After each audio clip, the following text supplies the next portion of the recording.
ප්‍රාර්ථනාවක් පින්කමක් කරලා හොඳ ප්‍රාර්ථනාවක් කළත් නරක ප්‍රාර්ථනාවක් කළත් විපාක දෙනවා. ඒක ප්‍රාර්ථනාවේ ස්වභාවය. කෙනෙකුගේ ජීවිතයට ප්‍රාර්ථනාවක් අවශ්‍යයි. ඒක බුදුදහමේ නම් හරියම පැහැදිලිව පෙන්නලා තියෙනවා.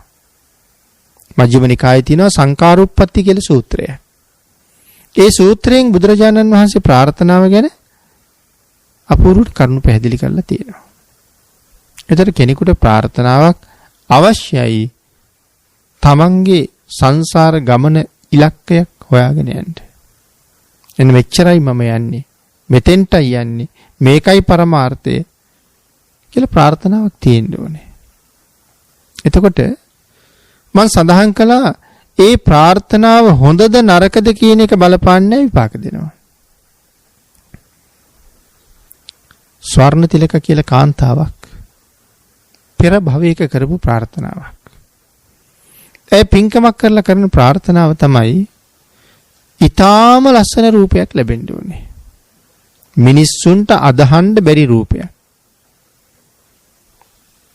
මම දැක්කහම පිරිමි අය උම්මත්තක බවට පත් වෙන්න ඕනේ. ඒ රූපයෙන් ඒ තරම් වසඟත්වයට පත් වෙන්න ඕනේ. මේ ඇගේ ප්‍රාර්ථනාව.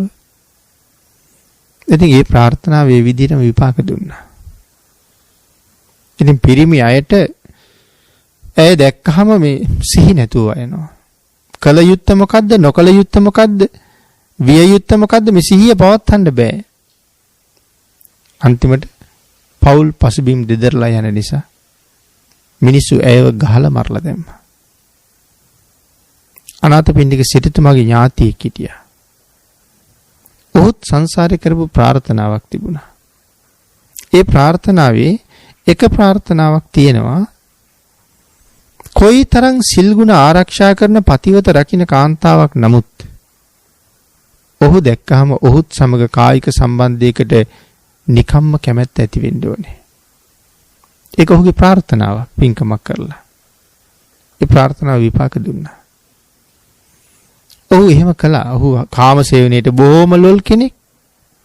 නමුත් ඔහුගේ මේ පැතුමත් එක්ක ඕනෑම කෙනෙක් ඔහු දැක්කහම ඔහු පිළිබඳව හිතනවා.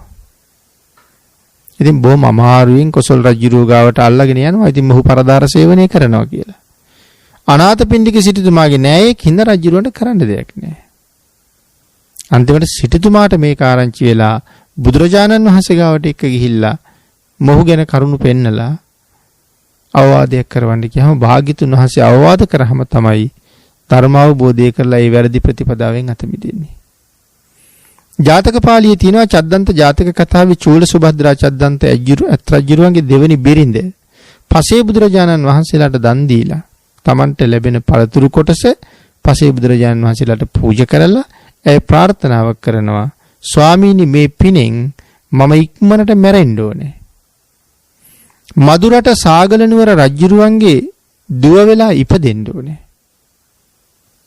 ඊටාම ප්‍රබල රජෙක්ගේ බිරිඳක් වෙලා මට මේ ඇත් රජා මරන්න ලැබෙන්න ඕනේ. ඒකයි ප්‍රාර්ථනාව.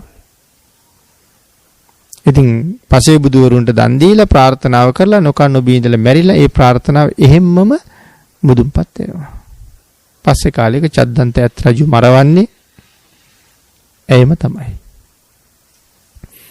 එතකොට ඒ නරක ප්‍රාර්ථනා, මිත්‍යා ප්‍රාර්ථනා, සම්මාදිට්ඨික ප්‍රාර්ථනාවක් තියෙනවා.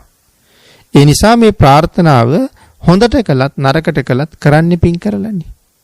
සල්ලි වලින් හොඳ වැඩ කරන්නත් පුළුවන්, නරක වැඩ කරන්නත් පුළුවන්. මම පින ලබා ගත්තට පස්සේ ඒක මට කොහාට යොදන්නත් පුළුවන්. නමුත් ප්‍රාර්ථනාව යහපත් නම් ඒක අති ප්‍රබල ප්‍රාර්ථනාවක්.